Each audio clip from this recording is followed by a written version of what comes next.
Pastor, tell us now what happened with these 101 statements. Yes, sir. In 2013, my 9-year-old daughter, 9 years old at the time, came home with a tummy ache.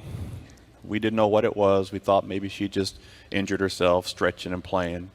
The next day, it got worse. She was taken to the hospital. My wife calls me and says, you need to come here quickly because they found a softball-sized mass on her left ovary, and it had enveloped the ovary and fallopian tube and completely had twisted it. So that evening, we were in the hospital. They did surgery. They removed the fallopian tube and the ovary on the left-hand side. We got a hold of these scriptures, these 101, what God said about, or God's will concerning healing. And we read these scriptures over her at least 3 times a day, if not more, every single day. During that time, the doctor came back 2 days later and said it was ovarian cancer. And she's 9 years old. And so they wanted to take her immediately and go in to start chemotherapy.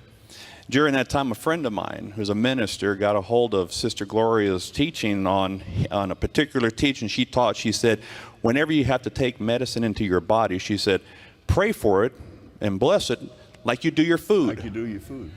Because it's going into your body. And I remember on that day, it was Valentine's Day of 2013. The nurses come in, they're dressed up from head to toe. It looked like they were in hazmat uniform. All you could see was their faces. But they're coming in with these medicines, these bags of medicines, chemotherapy, and they're going to put that in my little 9-year-old. And I remembered rising up, I said, I want to lay my hands on that. And they didn't tell me no. So, yes, sir, we'll let you. So I went, I laid my hands on it, prayed for it, told her it would not do anything to her body negative. In any way, she would have no negative effect whatsoever. But it would only attack those cells that were not supposed to be there. And I remember laying hands on them, and the nurses behind me had their hands on my back too. They were in agreement with us. Praise God. She went through several rounds, never experienced one negative effect, never lost weight, never had any issues. Never had any issues. But we kept up with these. We continued to read these scriptures over and over. We even stopped and got the CD of you reading scriptures. And we had that playing in the room the entire time. And there were times when she would get a little anxious. And rather than reaching for a teddy bear, because people were sending teddy bears and the whole room was full. She didn't want it. She'd reach up for that little speaker right beside her head and she'd pull it down and she'd listen to you reading the scriptures and she'd fall right to sleep. The doctors would come in, they would send interns and they would come into our room and say, we know about you, we hear about you, there's just a sweet presence in this room. And they would come over to our room all the time. Well, fast forward about 9 months, she was quarantined from everyone. Finally, we got the okay. She's well. We decided to have a celebration dinner for her. We're sitting down eating dinner and all of her friends and family. That same day, we get a call from the doctor and says she's cancer-free. Later that afternoon, we get a call from the hospital saying the entire medical bills have been paid in full. Hallelujah. And let me tell you how God, the goodness of God. We walk into that restaurant and there is seated Sister Gloria having dinner. And I got to go share with her all that had transpired.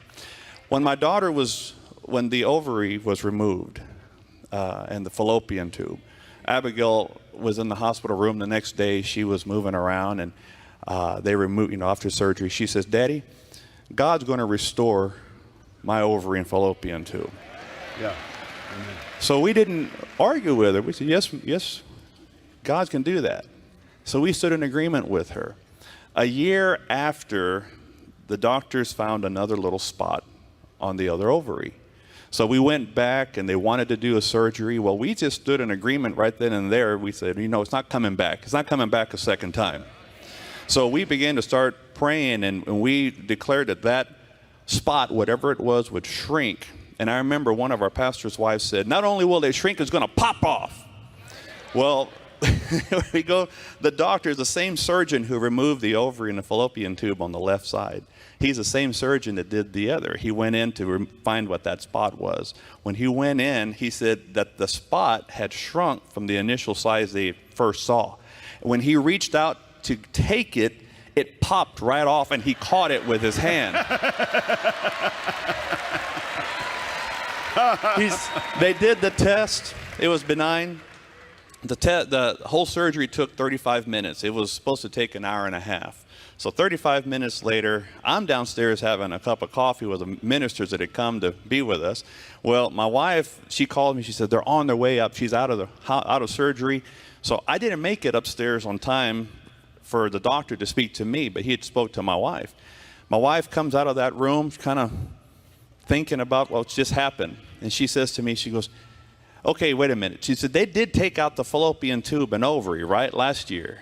And I said, yes. And she goes, well, the doctor just came in and said she's doing well, she's strong, and both fallopian tubes are strong and healthy.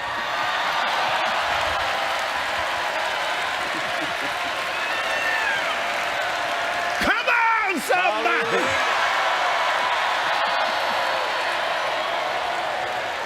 Oh, Duane.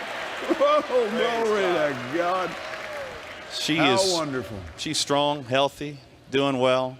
And I asked my wife, I said, you know, Nicole, did you ever ask about the ovary? Because he said fallopian tube. And my wife says to me, if God's going to put a fallopian tube where there was none, who am I to question about the ovary? It's there already.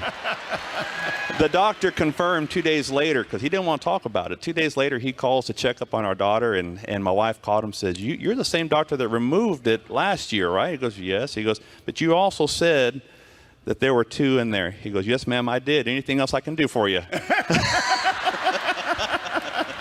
Oh, give the Lord praise and thanksgiving.